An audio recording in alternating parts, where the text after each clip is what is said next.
An original. From Story Studio Network. Once around the park, James, and don't spare the horses.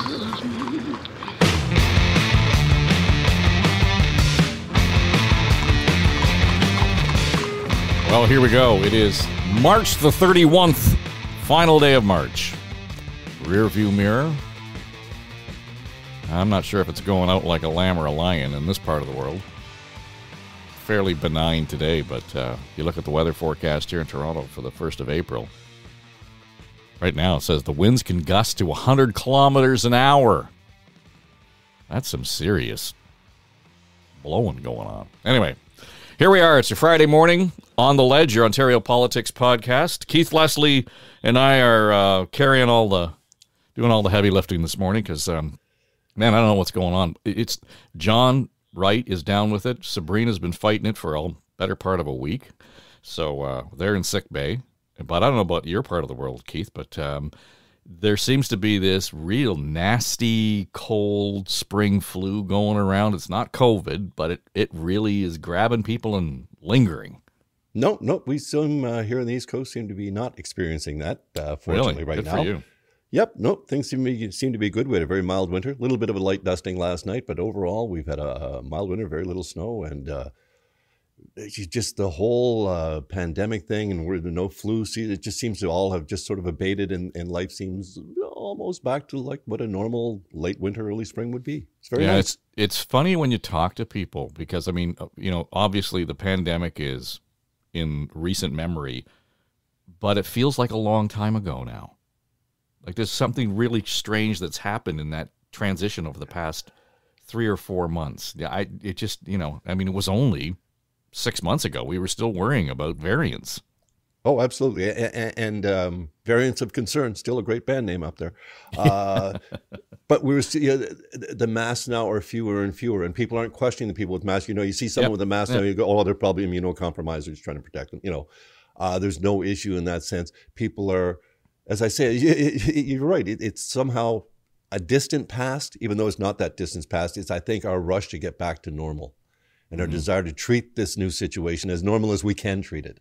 It's sort of normal on a knife edge. Like if all of a sudden something happens, we're all prepared. Oh, shit. Yeah. But hopefully it doesn't, and we're good to just let's focus on the future and go ahead with that. So I think that's that feeling of why COVID. We know, I mean, there's still COVID cases. There's still people being admitted to hospital. So it's still there, but it's not a front of mind concern every time you step out the door. Mm-hmm. Mm-hmm. And that's a huge, huge difference from, as you say, 6 to 12 months ago. And then, well, forget about the previous 2 years before that. So we're just, I think it's just a desire to live our lives as normally as possible. And that natural thing where we all just feel a little bit brighter as spring comes closer. And it's just, I think the combination of the two makes us all feel pretty good right now. Yeah, it's funny. There's a couple of places I've been lately, and they still got the posters up. It says, if you're coming in here, you got to wear a mask. And I'm thinking, okay, do I need to wear a mask? Because you're not objecting to it because there may be some reasons why, but it's just an old sign and they haven't bothered taking it down, right? So it's just one of those things that's still sort of that hangover, leftover. I know my wife works in a hospital here in Toronto, and the turn for them was, I want to say a week ago, the hospital finally said you no longer have to wear a mask in the office. Good, because I was going to. I had blood work done a couple of weeks ago at the hospital here, and it was not only was it still wearing a mask, it's take off your N95 and put on this blue one. Right.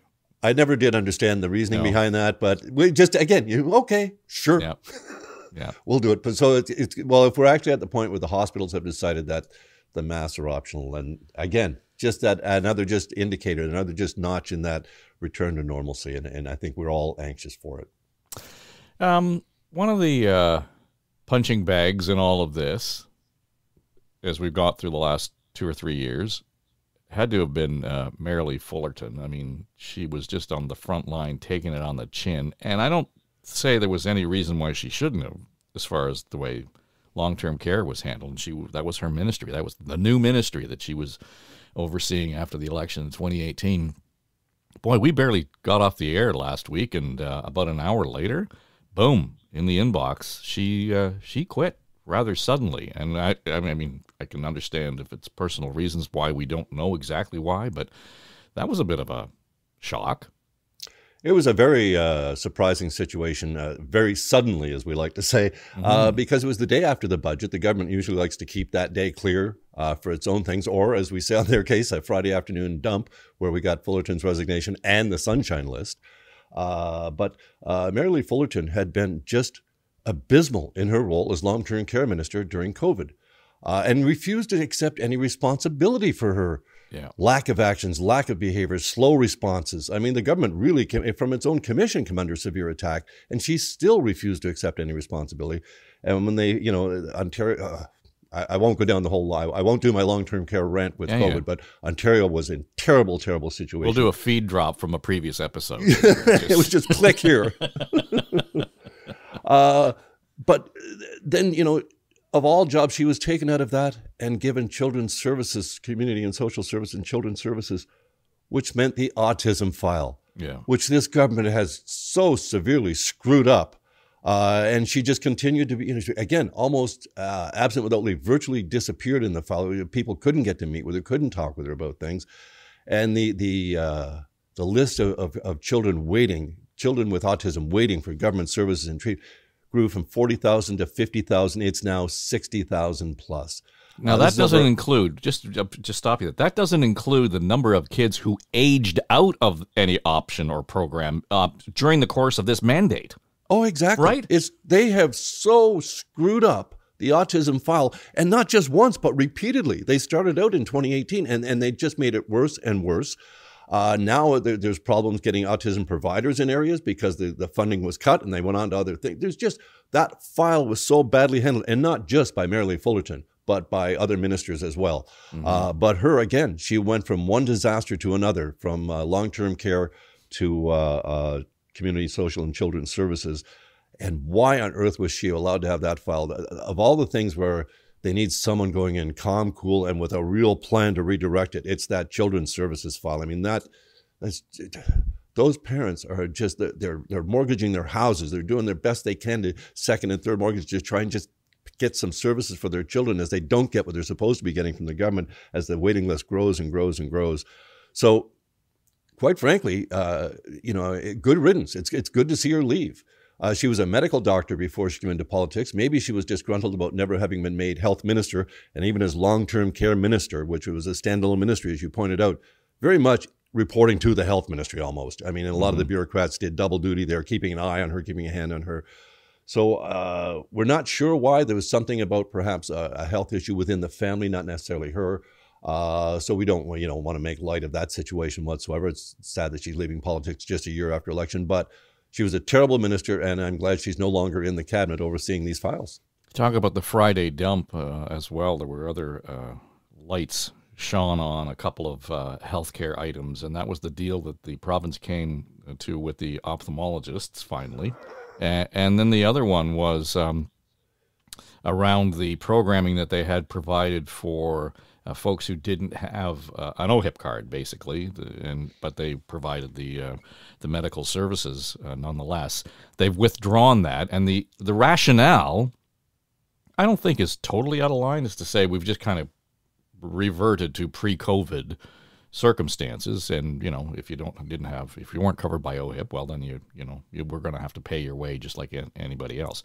But I heard a couple of the docs on who were handling that stuff, and they're ER doctors. So if you go to the ER with or without an OHIP card, you get treated.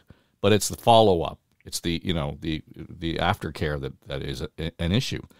And quite frankly, what they saw was a drop in the issues around aftercare, because people were getting their emergency care, they were getting followed up, and then they were fine, as opposed to getting emergency care, no follow-up, and then creating greater problems down the road. That, in fact, when you looked at the grand scheme of things, it was, a drop in the bucket in terms of the overall budget for healthcare, that maybe this was a good thing that we learned from COVID, and we should just leave in place. Well, it seems, I'm with you. I thought it makes sense to go back to pre-COVID, and I heard a couple of doctors talking. One of them said, okay, well, I'm more than willing to treat this patient for free. But it's the follow-up you mentioned. Now I have to convince another doctor and another nurse and somebody else to do this, someone else to do that again, a whole team, because all of this we know is team effort now.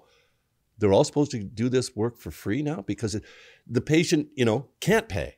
Let's face it, they've just come from Ukraine. International they've students, just come from whatever. Syria. Yep. International students who were not housing properly. All those different issues. They've been paying it for healthcare. That's one thing they come to Canada for. They're pretty sure they don't have to do that. So it just seems really wrong. And again, it was just slipped out on the Friday. And the other part you mentioned was, of course, the deal with the optometrist. Well, that's good. We finally got a deal. They were really at each other hammer and tongue. But, oh, by the way, seniors are going to get your eyes tested every 18 months instead of every year. Yeah. Really? Have we got some sort of medical data to back that up, to show that these tests should be postponed to 18 months, so that there's no benefit of having them every year? Or is it just strictly a cost savings so you can give the optometrist more? I mean, in this deal. That's what it sounds like, right? It sure does, right? And so is this putting patients first? Doesn't sound like it. And we already got some other horror stories going on with the private clinics doing this. One patient saying they were sold $9,000 worth of extra services. So this whole area, and yet we're talking about insured services for seniors, and they're only going to get their eyes tested every 18 months. Why? Why the 50% reduction in that? I'd really like a good, clear answer to that. It obviously, well, not obviously, it appears to me to be obvious that it's strictly finance, strictly money, and putting money and the service providers ahead of the patients. Well, in both cases, right? I mean, yes, both moves are, it's just that this is a bottom line way to shift things and make it everybody happy in the room, as opposed to getting outside the room. What the hell, Anyway, I just think that those are the things that, to me, got lost. The sunshine list. Do you pay any attention to that anymore? I don't know. Well, it's $100,000 is almost irrelevant now. Oh, well, it is. I mean, it should be like 160 or something. It was 1995 that they said it. Mike Harris said it at $100,000. It does show that the size of the civil service and the amounts that are paid is very generous. One interesting thing I thought that came out of it this year was that TV Ontario, where the staff have taken a 100% strike vote, and they're just getting paid very, very little wages, and the executives got very big raises this year. When that kind of thing comes out in the sunshine list, I think there's where it serves a real purpose, and very timely. They're right. They've taken the strike vote. They're on the edge. I know there's not a lot of sympathy out there for public, television network employees and stuff, but still, the executives are making huge wage increases, big bonuses, while the workers are still getting this 1% nonsense from a law that was struck down. It's held as unconstitutional. So I find that was interesting. But the whole going through it, yes, hospital executives are making some serious money, $700,000, $800,000, $900,000. The top of the list is always Ontario Power Generation. Well, guess what? It's nuclear rocket science. It's above my pay grade. That's for darn sure. So in that milieu, that's what they're paying. That's what they're attracting. I know there's criticism. Well, Hydro-Quebec, they pay less. Well, so what? I don't think people get outraged at that. I think when you dig down and you find huge numbers of police and librarians and these sorts of people on the sunshine list, that seems very generous. But then, as you say, it was set in 1995. It's 100,000 doesn't change a lot of people's threshold. It's not the threshold people go, well, now you're certainly a high income earner if you hit 100K now. No, you're hanging in the middle, I think, at this point. So I would consider it a good salary. But sure. To a lot of people, it's certainly in the public sector, 100K is not a big salary any longer. Yeah, I mean, you think about the market that you're working in and everything else. So I'm just not sure what the relevance is there. I mean, I'd be curious to see if they wanted to extend it and to say, for the sake of pay equity, the sake of accessibility in the workplace, we are going to do what New York has done. And suggest that, really, if you're going to put it in every job posting. Absolutely.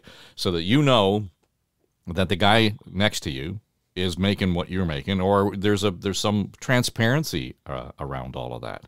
Because as well as I do, even when you worked in a unionized environment, there were people who got paid more than others, despite what the going merit rate pay was. Sometimes. Can I get some merit pay? Yeah. And it was, everybody was cruising along fine until, for whatever reason, that extra bonus gets leaked out. Somebody finds out, and everybody's pissed off just because of that, for no other reason. It's nothing changed in the workplace. But to me, it's just one of those, that's an obvious rake on the road and that we put in front of ourselves. And, you know, I would think that would, listen, we're doing it. Now we're going to require you to do it. And I don't understand why, you know, the big corporations or anybody for that matter should object to that. From what I've read in New York, though, that they're putting on ridiculous ranges, and so people don't know. So the salary range they're putting on a job posting is like $70,000 to $700,000 and stuff like this. So they're trying to skirt around the intention of the New York law. So we'll have to see how that shakes out. But I think you're right. As far as the sunshine list goes, I mean, civil servants have been using that to drive each other's salaries up since 1996. Exactly. Yeah. Well, and by civil service, by the way, that's the broader public sector. That's everything: police, fire, nurses, that whole shebang. Mm-hmm. And everyone looks, and and we know a lot of those, particularly, especially the police and firefighters. And them, they try and get those. We'll always have wage parity with another force. Those type of things in their agreements. So the Sunshine List has really helped a lot of those unions. And remember, in the public sector, certainly in the government, in the direct public service, the managers have their own associations and union type representation. So they're all bargaining in collective bargaining groups. So this Sunshine List has helped them more than it's helped the taxpayer who's paying all these salaries, I would say, in the long run. A negotiation tool, exactly. A couple things just in terms of, we should point out Mitzi Hunter made it official. She's no longer the MPP in Scarborough, Guildwood. Is that where she is, I think? Yep. So there'll be a by-election there. And, who knows? She may be running in it, depending on how things go, because she wants to be mayor of Toronto. So everyone will be allowed to file their papers as of Monday. So it'll kick off. City Council here in Toronto has vacated the seat of the mayor officially as of the council meeting this week. So that's underway. But Brad Bradford came out, and he has thrown his hat in the ring. And he and Josh Matlow still sitting on city council. I will not rant on that again. But as we get closer, I mean, I'm just going to be curious to see how that plays out. Does it surprise you a little bit, though, that for all of the kind of finger pointing and micromanaging that the Ford government has done in municipalities, that the premier hasn't stepped up and said, hey, Mitzi Hunter is stepping down because she's required to from this legislative assembly. There's no reason, for the sake of equity and fairness, why these two guys should be allowed to sit. So we're going to change the rules, and he can make them resign their seat if they want to run for mayor. He could. I think he's done enough changing the rules in mid-election for the people of Toronto, at least this time out, I hope. So he'll leave that be, despite the unfairness of it all. However, Ford did signal pretty clearly in a quote this week, he says, I do not want to get involved in the Toronto election. I won't get involved in it again. But don't be voting for those candidates or counselor candidates who voted to defund the police. And who would that be? Well, that would be Matlow and Bradford. Mm-hmm. So he's sort of pretty clearly signaling right there, as you say. So if he likes Mitzi for what she's doing, he might as well come out and give her some positive things. I will say the one thing Mitzi said that she said she wouldn't use those strong mayor powers. I'm not sure why you would want to campaign on that at this point. I think that is something that's so inside baseball. I think most people just, if you've got mayor powers, you use them in the fight with Doug Ford to get us more money to come. We're going cap in hand to them. Use your strong mayor powers as much as you can. So I'm not sure why she would try that as an issue. But Ford, God bless him, I'm not getting involved. But he's very clearly saying, Bradford and Matlow are not his cup of tea as far as mayors that he wants to work with. He wants someone very much in the John Tory mold without the slight indiscretion. Well, I heard Brad Bradford, on the day or the day after, I guess he announced that he was jumping in and trying to backpedal on that whole. He voted for the Matlow call to defund the police. And he said, well, we weren't really defunding the police. We were, reallocating. No. The actual motion said defund. So words count. Well, they're supposed to. Let's say that in fact. But I mean, when the margins are going to be so thin in terms of who wins and loses this, again, first past the post, this is going to be, a photo finish the way this is going to look, right? We're not having a runoff till someone gets 50%. Oh no, It's first past the post. Someone could get this with like 12% or something, given the number of candidates. I hope not. I certainly hope there's at least a perceived front runner or two that comes out. But given the number of candidates and the way this could split, so all being sort of at this point, should I say equally strong or somewhat in the same range? Who knows? But to that point, the one misstep, you're going to look like Perdita Felician trying to navigate the hurdles, and the front runner all of a sudden is down on the pavement. So stuff like defund the police is going to stick to you. We don't give a rat's rectum what Josh Matlow's answer is to the $1 billion hole. The average person is only going to hear defund the police. They're going to hear Brad Bradford tap dancing around. Well, I didn't really mean this, and that's going to be the focus. I heard Amanda Galbraith from Navigator talking about this, and she said she loves Mitzi Hunter, but could she please stop referring to herself in the third person? Like, it's going to be that stuff, right? It really is. I mean, saying you defund the police, even at the time, we knew the context of it all. So, you can say, well, this isn't like, no, exactly. Even at the time, the context, those words were ridiculous. It was the left going way, way, way too far left for most people who had some sympathy with what they were talking about. And then boom, defund don't be stupid. And that's, I think, how most people look at it. So, yeah, that's a big hurdle to come back. You can tap dance all you want. You voted to defund the police at a time when we're having to pay them time and a half to get on the subway and help us, stop from being stabbed and attacked. So words count, and I think those will come back and haunt you. And let's face it, your social media feeds are going to be all these people have to campaign against each other. It's going to be so short, so sweet. Your history online in particular, and your voting record at council is going to come back and haunt you if you've got things in it like defund the police. Straight up, that's all there is to it. Well, and then the other side of this is they look at Mark Saunders and saying, well, that's the issue. That's where he can run. We've got the violence on the TTC, this recent murder of this young 16-year-old kid, and this is in Saunders, bailiwick, except his team is trying to keep him out of debates. That's not going to fly. No. Not a chance. I guess they feel it works so well for the Doug Ford Conservatives. It didn't work well for Mark Saunders in his provincial bid. And this is a man who's I've watched him speak. He's more than capable of handling himself in these situations. He may say something that his handlers don't want him to say. Mm-hmm. He may be a little more blunt, perhaps, and then coach him better. But he's more than capable of doing this. And not doing it, as you say, no, that's just not on. You can try that as a provincial candidate because you're running, amongst dozens of others. This is a one-time, one-shot, only mayoral candidates going. Yeah. All your behavior. Skip one debate. I don't know how many there's going to be. Hopefully it'll be more than one. Skip one. It's going to be noted, and you're going to be hammered for it. So, and the media is going to hand his ass to him on this stuff. If he doesn't show up and debate, what are we buying here? I mean, that's enough bullshit for one day. Like, yes. Either you're in or you're out. Right? And tell us why you're in. It's simple enough. And tell us why you're smarter or why your ideas are better than hers or his. It's that simple. It's straight. And again, there's no distractions this time. There's no other thing on the ballot, just the mayor and a bunch of names.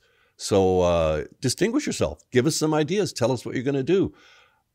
This whole, we just saw the provincial and federal budgets in the last week, and nothing specifically for the city of Toronto, which is what we had talked about, how the province and the city would both be, or the province and the feds would both be wise to wait till there's a new mayor and deal with that mayor on those fiscal issues. But of course, this is the whole way all of them are budgeting. Well, we'll do this and we'll do that, and then we'll go to the province and the feds and say, bail us out. I know John's not here to do his rant on this, but he's right on. Someone should be campaigning as this fiscal responsibility and rebuilding the city as a core part of their platform. But I think all we're going to get is a lot of platitudes about I can deal with the violence on the TTC and make the city feel safer and cleaner, and without any real plans, or at least nothing that I've seen from that's changing from what we've already had. Yeah, I was talking to Bob Reed about this, and I said, you've no shortage of experience giving political advice. I said, what would be the first thing you would advise the new mayor on day one. And his point was, you need to make sure that you plant a flag so that we deal with this sort of structural financial issue that Toronto's in eternally. We, to your point, can't be going cap in hand every year. We have to adjust that actual structure relationship of government to government. And I said, that's not going to get you any votes. He says, you're right, it's not. It's going to be the defund police bullshit or the other stuff that's going to go around. That's what's going to stick in the campaign. So I'm not even confident that whoever comes out the other side is going to be able to get much done for the first 6 months, because that's what they're going to have to focus on. They have to focus on, we need to figure out how we're going to fund everything we need and do it, in a realistic way. Now, if that means new fees or taxes or whatever it might be, that's fine. But I'm not sure that at this point you can put a number on it until you actually figure out what the hell this is going to look like. Well, that's it. It's a start from the bottom up type thing again. And with the new strong mayor powers, you can actually build a budget that way. Exactly. Without every department involved, doing it at the direction that the mayor has. So it'll have to be done, and it's going to be interesting to be seen. But again, we've seen Doug Ford signal very clearly he wants to work with a conservative. And he talked this week. He was just terrific. He talked about how he's spoken with the new mayor of Ottawa, who happens to be just a little conservative, more times in the past week than I spoke with that previous mayor Watson in 4 years. The previous Liberal. So he's professed, I'm there for Ottawa, who he abandoned during, the 180, because the mayor is the same political stripe with the treatment from the province. People in the city of Toronto might want to think, if you really are going cap in hand to the province, not just for money, but also for more powers, more fiscal responsibility to bring in your own revenues. You got to get someone that's on the same ideological page with Doug Ford if you want to get something done in the next 3 years on that front. Well, it's interesting, back to your point around nothing in either of the budgets, federally, provincially, for Toronto immediately. The finance minister saying, well, their first ask was about housing, and so we actually put, $48 million in there to help with the housing issue. Okay, that's great. But that doesn't come close to even acknowledging that there's a crisis. But it was interesting to me the day after the federal budget, more so than the day after the provincial budget, how a number of the candidates were running against the feds. They were running against the Liberals in Ottawa. And the tack they were taking was saying, if you look at the federal map, Toronto's all red. All the Liberals live here, with seats in Ottawa. Where the hell have you people been to stand up for this city? I mean, Chrystia Freeland is a Toronto MP.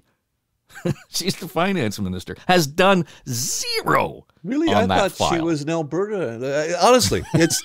Right? Oh, yeah. Where's the stand up and fight the government for this project or just for the basic things that Toronto needs? Oh, absolutely. It's a fair criticism. It's a really fair criticism, as is the one that the so-called grocery rebate in the federal budget was just a one-time one-time shot of the GST rebate, that if you don't qualify for the GST rebate, you're not getting that. The actual only real good news in the budget was a tax increase. The tax on booze, on alcohol and beer is only going to go up 2% tomorrow instead of 6%. That was the only consumer protection in the budget that I saw. So the feds are right to, or the mayoral candidates in Toronto are right to criticize the feds. If Toronto can't get some dollars brought home, some powers brought home to help it with its fiscal needs, why does it vote red every time federally? I mean, you say it's just a sea of red. Mm-hmm. Yeah, and it's a really good. I mean, I'm not sure what the follow up is to that, but it's an important point, right? So to your point, whether you need the same political stripe or not, I don't know if it helps you. I mean, it's certainly not helping Toronto in Ottawa. On the matter of the violence on the TTC, the premier being the premier, called the family, talked to the family. They're from Etobicoke. They're in his area. And you got to give him props in as much as he's personable and personal in circumstances like that. And quite frankly, got on the verge of being pissed off, just outraged by what had happened to this young kid on the subway.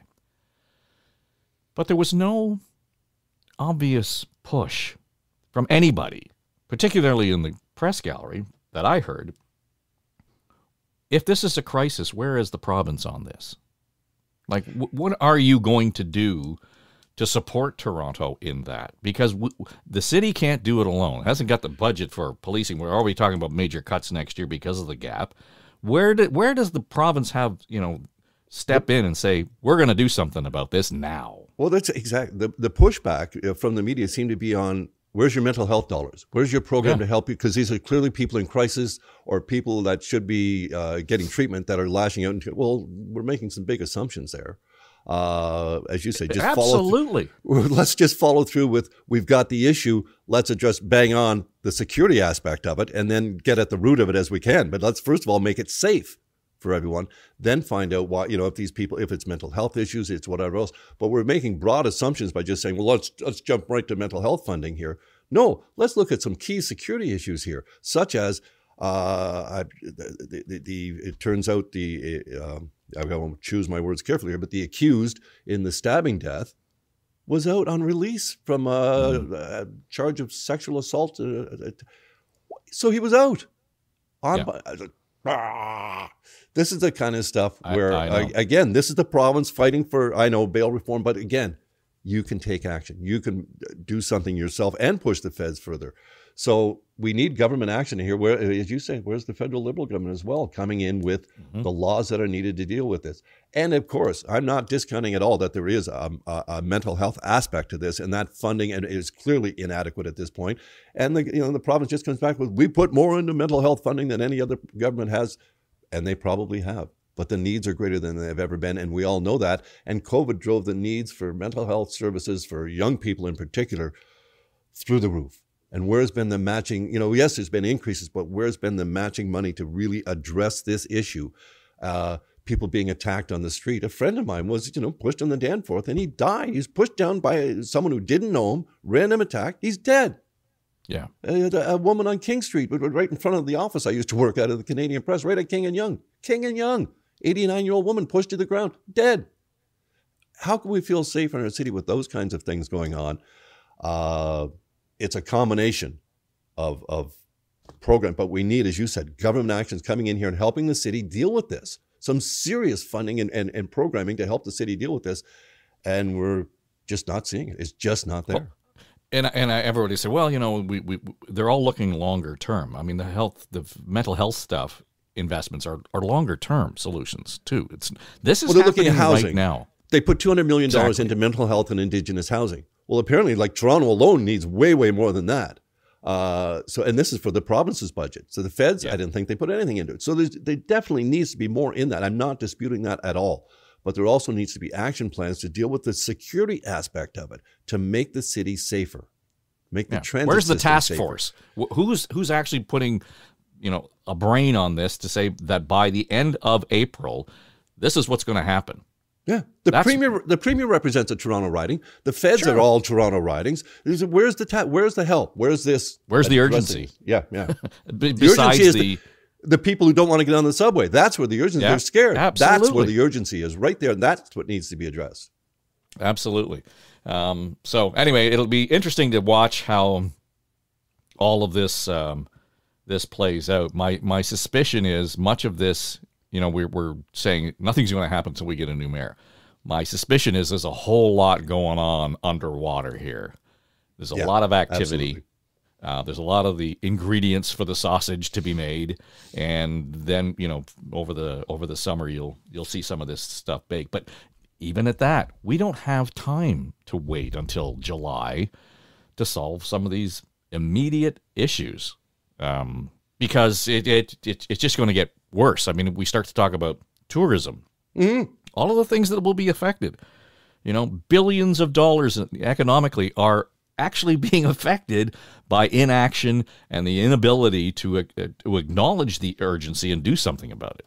Well, we all know people in other parts of Canada who had a sort of a dim view of Toronto, and every time they'd hear about a murder or something, they would say, oh, that's, and we'd just be able to explain, that's in a part of this issue, it's never near. Well, it's not like that now. It's not a part of the city or a couple of the day. It's everywhere you travel on Trent. It's the whole city. So if the city's on edge, that needs to be addressed. Just that, just getting people to a sense of security and safety about their own city, about walking around. Tourists, who's going to come if the people in Toronto now are saying, well, you know, how about we come visit you this summer?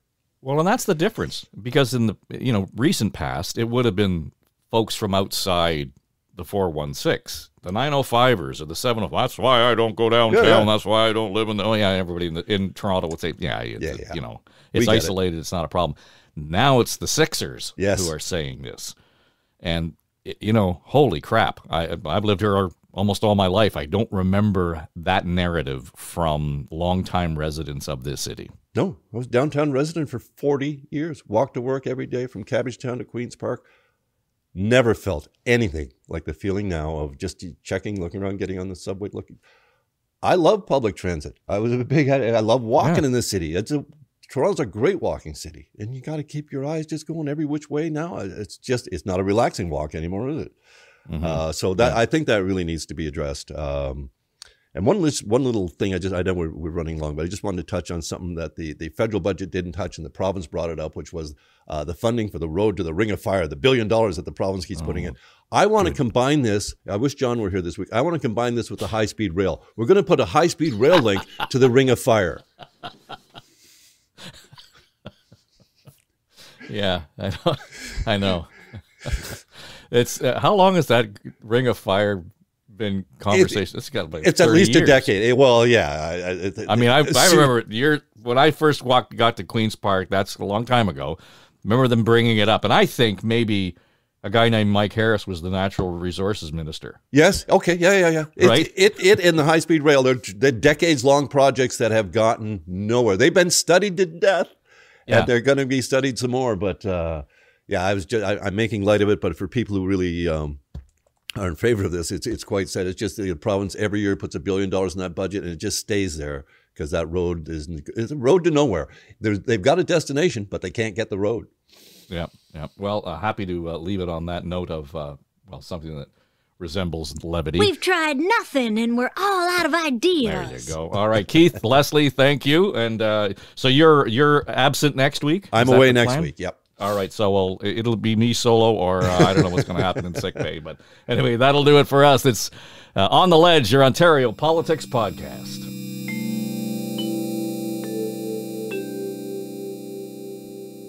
This is SSN. Story Studio Network.